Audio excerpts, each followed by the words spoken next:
There's been a jump at the pump, and experts say this could be the new trend. It's because of organizations like Tuscaloosa Emergency Services that patrons say they can make it through difficult times. So not only is recycling easy, but it benefits the economy in so many ways. Fans from all over came to cheer on the Tide, but they're also getting a biology lesson on snakes. According to fitness trainer Brian Meggs, one way to stay motivated is to always vary your workout. 00 Hotel Delta runway 22, cleared for takeoff. Sounds from the tower may soon be a thing of the past. As part of the sequester, more than 80 airports nationwide are up for losing their control towers, and Tuscaloosa is on the list. But Transportation Director Tara Tubbs says it shouldn't cause too much trouble. Now, our airport won't close down. They'll just have to use, instead of using the tower to control them landing and taking off, they'll have to use the visual flight rules. The control tower guides the planes in the air, landing and takeoff, something one pilot says is needed for safety. When I came in here a little bit ago, there was 6 other airplanes around the airport here, and without the tower there, you know, directing the traffic around, and you get inexperienced pilots and stuff. It can get a little dicey. Randy Galt with Bama Air says even though many airports run without a tower, he fears less business could be an ending result. His concern will obviously be loss of revenue from people who will not come simply because we don't have an active tower. And though it may not be an issue now, a game plan for game days will have to be put into effect. I think we'll have to really look into the ways that we handle game day football traffic at the airport. There's some games that we can have several hundred planes land out there, so we're really going to have to look at a detailed safety plan for how to handle that if we don't have our tower. We're really pulling hard that they come up with something to keep our tower open. And we know all the tower guys too. That's going to be it's devastating for them. They're losing their job. So we're pulling for a better action. I hope something else comes up to save the situation. A solution that may be far off in the distance. Reporting in Tuscaloosa, Lauren Woods, WVUA News. Carts full of boxes filled with canned goods is often the scene at temporary emergency services.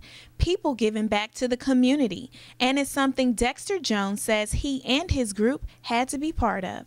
This is where we from, you know, this born and raised here, so I mean, it's something that you dream about, you know, because I can be on the other end, I mean, just as well as the others, you know, but we feel like giving back is that's special. TES not only provides food, but clothes and financial assistance as well, something Thomas Bigham says he couldn't do without. When you're disabled and, you know, on a fixed income and with your medicines and stuff like that, you know, people don't realize what they have to take and do to survive. With people like this, there'd be a lot of people who wouldn't be surviving. But TES intern Jonathan Tyler says without the help of the public, a lot of needs would go unmet. And we depend on the public a lot for donations. Our thrift store runs totally off donations, and the thrift store funds the majority of the services here at Temporary Emergency Services. So we're greatly dependent upon the generosity of the general public. And it's for this reason Annie Bronson says she's grateful. Very appreciated that they think about the elders.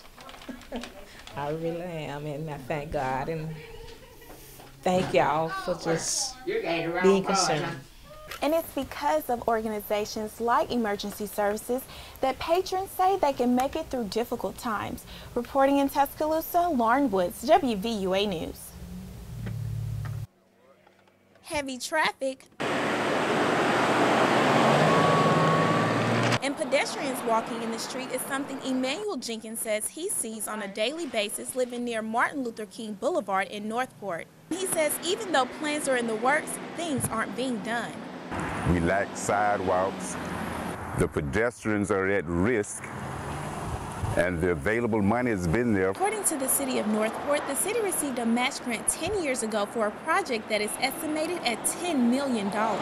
District 2 Councilman Jay Logan says he hears the residents' concerns. The project was probably shelved for a number of different reasons, just lack of community involvement, lack of funds at the time, also just the approach. But I think the state and, of course, federal government, of course, the city will be in a position now to where we can make the community part of the process, but also keeping in mind, like I said, just making sure that we understand that we've got to use these monies or we're going to have to give them back. Not only will this project expand the road, but it will add street lights, turn lanes, landscaping, and sidewalks. Something that former City Councilman Robert Tumman says is badly needed. It's something that is much needed, and Northport leaders need to go ahead and man up and do something positive for Dr. King, his legacy, and the people of this community, as well as the business people on this particular street. My concerns with the city administration is at what cost